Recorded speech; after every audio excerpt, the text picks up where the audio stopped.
Hello everyone and welcome to Sinful Gaming. I hope you're all doing well, I hope you're all staying safe, and most of all, I hope you're all fighting that war against the Grey. Today's video, we are going to chat Conquest, the Last Argument of Kings by Parabellum Wargames.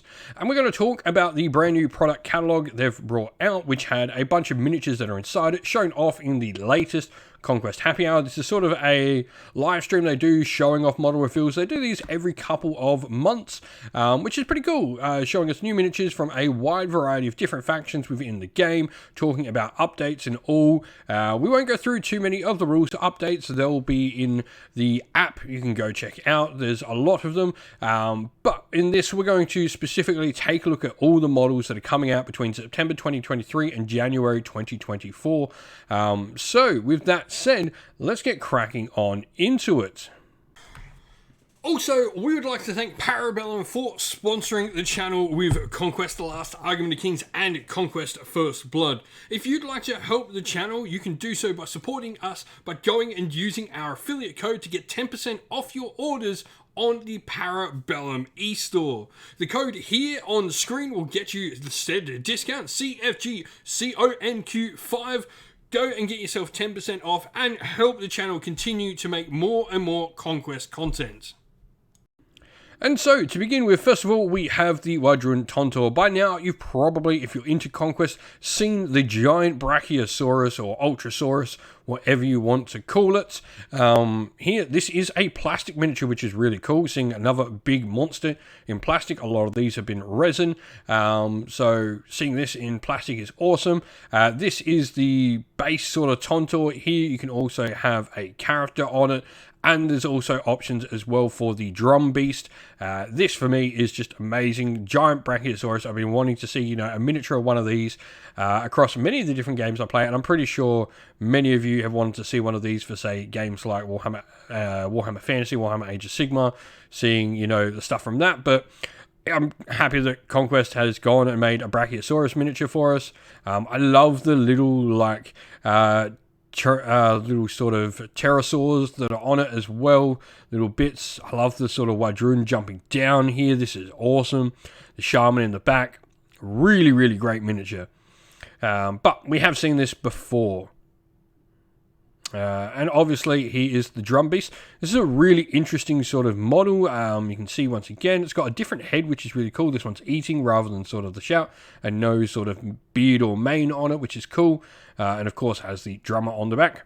This one's a really cool model to pick up for your Wadrun force because it actually allows you to not have to spend chant markers. It really does sort of add. I just noticed there's a second little pterosaur down here as well. I do have one of these on the way for the channel, so we're going to get to see one in action on the channel when we get our battle reports out with it, which will be really fun. I've been working on a Wadrun army. Actually, I've got a couple of them right here. Painted up some Wadrun veterans. I'm about to finish my slingers, and I've got a few small things to do before we finish up the Wadrun, which means we'll have 3 armies sort of ready and on the go for the channel, and we'll be pumping out, hopefully within the next couple of weeks, weekly battle reports for Conquest. Can't wait to get them happening. Now, moving on to some of the stuff. So this is some of the other stuff. Deluxe Hunting Bedrock. So this is sort of a base you can get for your model here, which is really cool.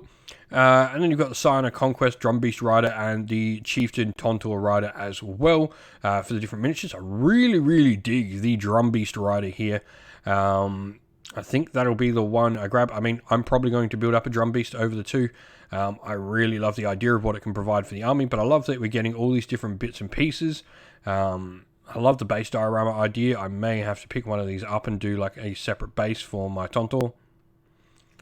Next, though, moving on to stuff that is new, and we get some brand new city-states units, and these ones have been sort of talked about for a while, these sort of satyr style units, and we get the city-states Selenoy, Selenoy, and Satyrioi.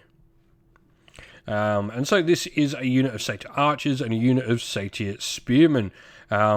Really, really cool, some light infantry units, so let's go and have a look, though. Where are we? Nope, not them. We are going to the city-states. Let's have a look. What do these units actually provide us? So, We have the Saloni Rangers, and there are Saloni Hunters as well. So that'll be interesting. There are 2 different types of Saloni. And then we've also got the Satirioi here as well.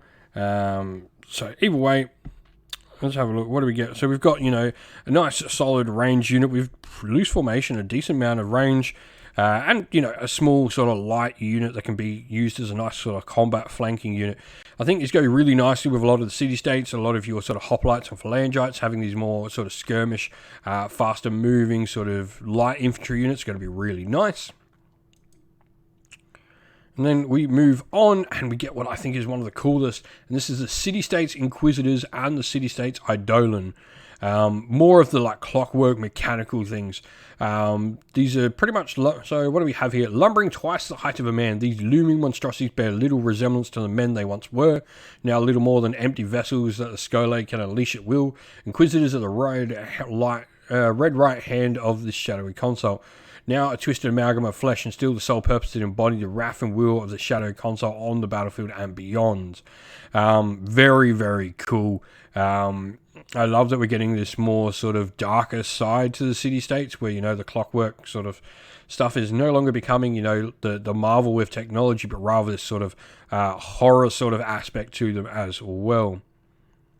And so the Eidolon is everything Inquisitors are not. Unlike those twisted crude vessels, the Eidolon represents the pinnacle of the Skole's technique, with the body enhanced in every way imaginable. So this is someone who still sort of has a resemblance of self as well. So pretty cool units here. Really, really dig these. I want to get some of these for my city-states. I love the sort of dark aspect they're bringing to the faction. Onto the next page, we then also get City-States Companion Cavalry and the City-States Eparchos. These are obviously cavalry for the force. Really dig them. Pretty similar sort of aesthetic to the hoplites, phalangites there. Really, really dig them. Nice sort of cavalry. Be really great to have, some actual fast-moving sort of flanking pieces for the city-states.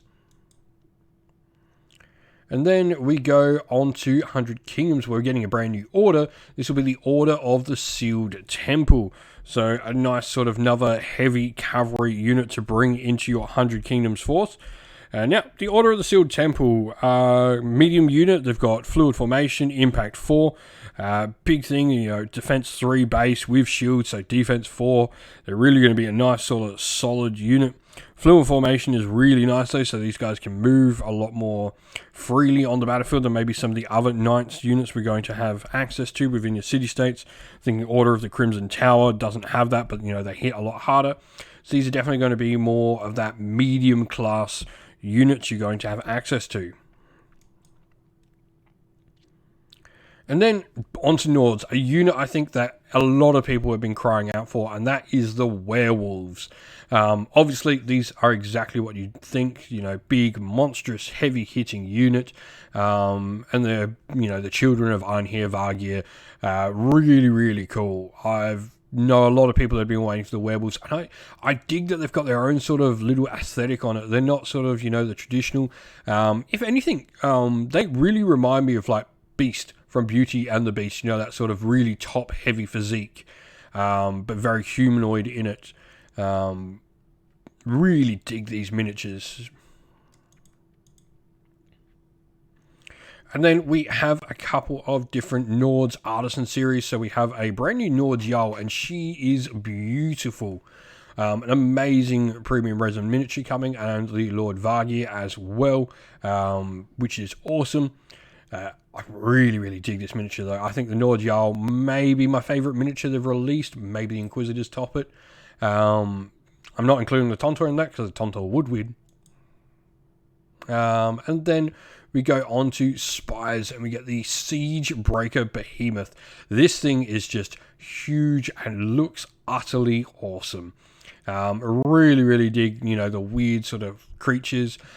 This gives me hope for a new, Abomination as well. Maybe we'll see an Abomination update. It's a little bit cleaner, but this, the new Spire stuff is above and beyond all the original stuff, which, was fine when it came out. It does sort of show its age now a little bit, but this thing is utterly amazing. And then we go on to the Dweghom with the Ironclad Drake. Now, I love this. You've got the sort of dead king on the back, which is cool. And so this is a cool little fun fact. The Ironclad Drake comes with 3 different head designs for your custom look.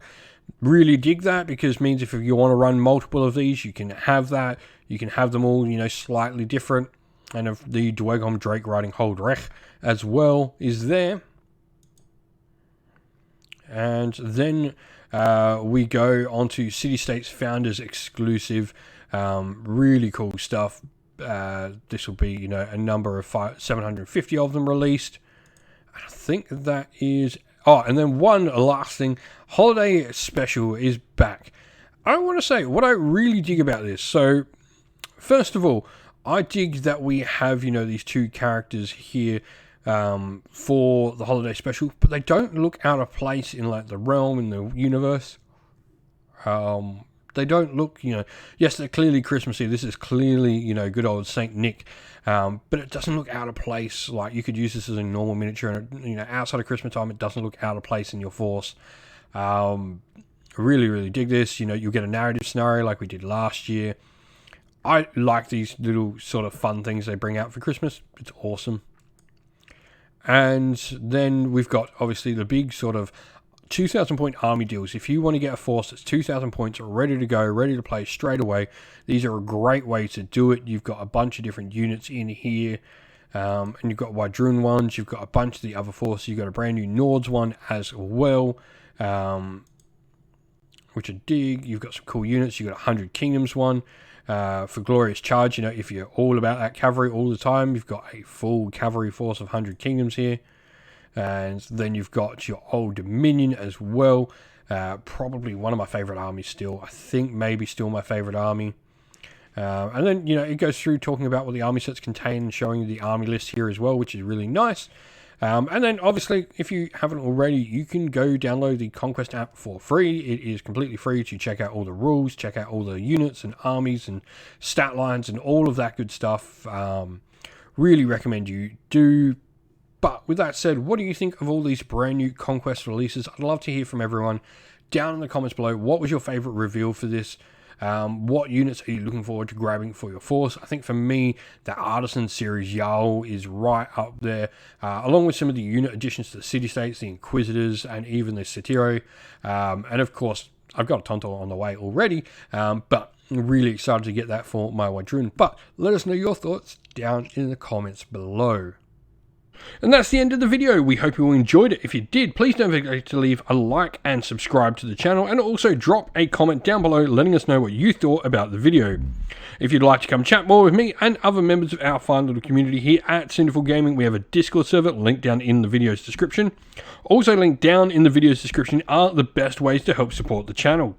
You can use one of our affiliate links to Gap Games or Element Games if you're in Australia or the United Kingdom, or you can subscribe to our YouTube members or Patreon, or grab some merch from our merch stores on Teespring or Ko-fi. All the best ways to help support the channel. As a special thanks to all our Patreon and YouTube members, we'd like to give them all a shout out. So thank you to our Patrons: Broken Chef, Andy C, Grimscold, Colorblind Magic, Benjamin Swallows, James Cater, Mark Harvey, Domir, Average Wargamer, JJ Austrian, Cure Dynamic, Andrew Bowen, Outer and Shot First, Kenny Lowell, and Soren. And to our YouTube members: Green Roots Gaming, Ronya, Lock Lorick, The Johnny84, Broken Chef, Ariana Edwards, Monty's Tabletop Terrain, James Tillman, Disco, John Castle, and Gargamel196. Thank you all once again for watching. Like, subscribe, comment down below. Stay safe everyone, stay well, and most of all, keep fighting that war against the Grey. Ciao for now.